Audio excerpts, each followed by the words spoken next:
Alors bonjour à tous, je suis Yvan, je suis venu avec mon épouse pour assister à un stage de Anne pour la Fondation 2.0.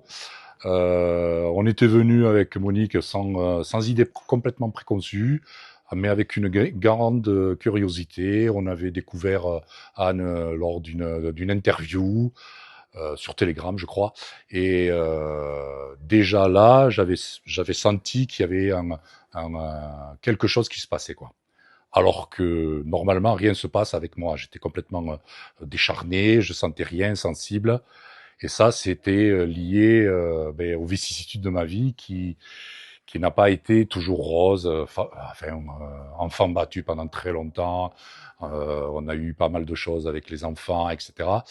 Et le fait de, quand vous êtes un enfant battu et que vous êtes l'aîné, vous avez un devoir moral d'être le sauveteur, d'être le gardien, d'être celui qui protège, etc. Donc tout doucement, mais dans la vie, vous mettez une carapace.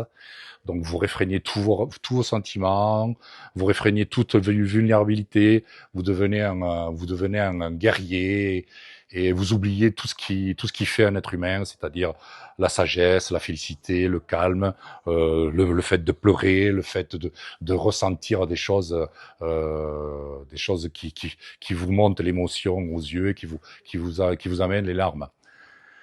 Et là, donc on m'avait dit, voilà, ça va se passer comme ça, ok. Donc on est arrivé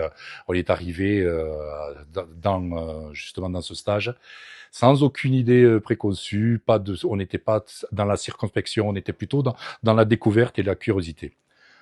Là-dessus, donc on commence le stage, toujours en essayant d'écouter précautionneusement les consignes de notre Pygmalion, parce qu'on peut dire que Anne est un Pygmalion, c'est quelqu'un qui rêve, qui vous révèle, et effectivement, c'est vraiment le terme, c'est de Pygmalion. Et là, je dois dire que j'ai été très, très, très, très agréablement surpris, et elle a réussi, bien sûr, sans aucune prétention de sa part, par son entremise, je pense que c'était les maîtres qui l'a guidée. Tout doucement, elle a effiloché ma grosse carapace que je me suis construite pendant des années, des années, des années, en pensant que je devais être fort, je n'étais pas malade. C'est ce que me sérinait ma mère tout le temps, qui dit, de toute façon, on a guéri de ça, donc on ne peut pas être malade, on ne peut pas être fragmenté, on ne peut pas avoir des problèmes psychologiques, donc tu ne risques rien. En fait, c'était complètement faux, et je m'en suis rendu compte lors de ce stage, où tout doucement, elle a su m'effilocher, m'enlever les boutons un par un de ma grosse cuirasse, ce qui m'a amené à goûter tout doucement cette félicité, cette vulnérabilité. Je commençais à avoir des élans d'émotion qui m'arrivaient alors que je ne ressentais absolument rien. Et ces élans d'émotion, ça fait que au bout d'un moment, bien sûr, quand la carapace est enlevée, il n'y a plus rien qui retient. Donc c'est monté et pour la première fois depuis allez 50 ans, ma femme m'a vu pleurer et moi je me suis vu pleurer quoi, repleurer disons. Donc c'était extraordinaire. J'étais un peu perdu parce que je savais pas ce qui se passait. Mais c'était des larmes de pas de déprime, pas de quelque chose de mauvais, c'était vraiment la gratitude, quoi. La gratitude de pouvoir enfin, me reconnecter avec mon corps émotionnel. C'est ce que j'ai dit quand on a posé une question. Anne m'a recomposé mon corps émotionnel. J'avais des fragments de partout, je ne ressentais plus rien du tout, et je suis redevenu sensible, je suis redevenu avec un épiderme émotionnel, ce qui m'a permis de pouvoir ressentir enfin cette émotion quand elle remonte et que vous pouvez pas l'arrêter et que là vous êtes obligé de lâcher. Ça, ce genre de sensation, je ne la connaissais pas, ou je ne la connaissais plus. Et rien que ça, je félicite Anne et Alfred parce que c'était un très très très beau cadeau, quoi. Je ne pensais pas que je ne pouvais, que je me donnais pas à la limite la légitimité de pouvoir encore ressentir de la joie, de la peine, mais surtout d'une profonde joie et surtout un profond amour. Pas forcément sexuel, pas forcément filial. C'était vraiment l'amour avec un grand A, c'est-à-dire un amour inconditionnel. Et ça, c'était le plus beau cadeau que je pouvais avoir pour mon anniversaire, parce que je suis né un 25 avril, et c'était le plus beau cadeau. Je veux dire, c'est incommensurable. À la limite, j'ai même pas les mots. Les mots, à la limite, auraient aucun saveur là-dessus pour expliquer exactement ce que je ressens. Je suis encore dans une certaine félicité. Voilà. Je suis tellement monté tellement haut, grâce à son enseignement, j'ai pu découvrir des dimensions que je ne connaissais absolument pas, j'étais à 10 000 lieues de me douter que ça existait. Et là, sans aucune prétention, parce que je ne maîtrise rien pour l'instant, mais le fait de pouvoir goûter à cette félicité, à cet amour, ça me donne un aperçu de ce qui peut se passer après, quoi. Donc, je pense que je vais continuer ces enseignements. Je pense que je vais continuer ces enseignements surtout pour essayer de me reconnaître. Voilà, c'est ça. D'essayer de me reconnaître. Je m'étais perdu. J'en avais point la sensation, j'en avais point l'idée. Et là, tout d'un coup, de me regarder en face réellement, de savoir qui j'étais, puisque je n'avais plus cette cuirasse, je me suis dit, ben enfin, je commence à savoir qui je suis. Et c'est très très important en tant que père de famille, en tant que grand-parent, en tant que tout, même par rapport à mes amis. Le regard, le regard que je peux porter maintenant sur le monde, je le regarde plus sous le même prisme. Avant, c'était un prisme, je veux dire, fade, noir, gris. Là, il est étincelant, quoi. C'est vraiment du cristal. Voilà. Je le regarde au travers de ce cristal.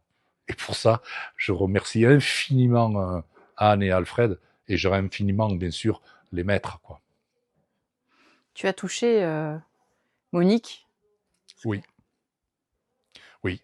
Mais pourquoi? Parce que bon, ça fait 40 ans qu'on se connaît, 40 ans qu'elle me connaît, 40 ans qu'elle pensait que c'était, je dirais, figé, qu'on n'avait plus, il y avait plus cet espoir où, à la limite, où je pouvais être vraiment heureux parce qu'elle sentait que je l'étais pas. Elle sentait que je l'étais pas parce que j'étais à la limite un peu jaloux de son ultra sensibilité parce que moi je l'étais pas, donc elle était pour les deux. Et elle m'a toujours accompagné, toujours fait, je dirais, le tampon entre mes humeurs, mon caractère, parce que des fois j'étais à cran, je ne comprenais pas pourquoi. Donc elle était là pour adoucir les angles, pour adoucir l'atmosphère. Donc elle me comprenait. Donc de me voir là, vulnérable, de me voir redevenu un enfant et pleurer dans ses bras, parce que j'avais pleuré dans ses bras, donc ça l'a complètement perturbé et ça l'a ému. Pour raconter une anecdote que je vous ai pas racontée, c'est que bon, le premier jour, quand on a fait le Hameroa, avec vous, j'avais l'impression au départ, c'est ce que je vais vous dire, j'avais l'impression que je n'étais absolument pas sincère. Là, je sais ce que c'est quand d'envoyer de l'amour sincère. J'avais perdu ça. Et ne plus envoyer d'amour sincère à vos parents, vos parents, mais aussi à vos enfants et à votre femme, en sachant très bien que vous auriez aimé vraiment lui donner ce qu'elle mérite, et vous pouvez pas parce que vous êtes carapassonné. Là, le fait d'être complètement libéré de cette charge, de cette chape de plomb, et d'envoyer vraiment l'amour avec un grand A, et ben on a craqué le premier. Et le lendemain, Monique, ma femme, me dit voilà, on a un autre cadet qui a un problème avec une tumeur, etc. Bon, j'en passe parce que c'est pas marrant, et qui me dit mais je vois que tu as quand même un don de magnétisme. Est-ce que tu pourrais faire un soin? Bon, le lendemain, je me lève, je me dis j'ai de l'énergie, avec les grands principes d'Akasha, etc. Puisque j'avais vraiment un petit peu, je reste modeste, un petit peu la connaissance. Je commence à me mettre dans l'ambiance. Je m'ouvre mes trois bassins, je me mets dans l'ambiance et je commence à faire le soin en faisant un peu tout un principe et tout ça, etc. Des prières et tout ça. Et je commence à faire le soin. Et là, tout seul, une grosse émotion qui m'arrive, je chiale tout seul. Je suis reparti, j'ai recraqué, j'ai repleuré. Je dis, mais si je commence à me faire pleurer tout seul, je dis, ça va commencer à être fort. Et je chiale, voilà. Et je dis, donc Monique, elle revient, parce qu'on n'était pas dans, il y avait deux pièces, elle vient, elle me dit, mais qu'est-ce qui se passe? Elle me dit, tu t'es fait mal? Non, non, je me suis pas fait mal, non. Je suis dans une certaine félicité, et j'ai pleuré de gratitude, en fait, parce que je sais que ce que j'ai envoyé, c'est sincère et vrai, quoi. Voilà. Est-ce que tu te vois être maintenant une source d'inspiration? Si je dois l'être, oui, pourquoi pas. Si je peux vraiment aider toutes les personnes qui ont goûté un peu à mon chemin de vie et qui voient que finalement on peut s'en sortir, oui, oui, oui, c'est un Est-ce qu'ils vont honneur. voir un avant et un après? Voilà, exactement, tout à fait. En tout cas, tu peux être fier de toi. Vraiment. Merci. Bravo. Merci à Merci. vous. Merci à toi.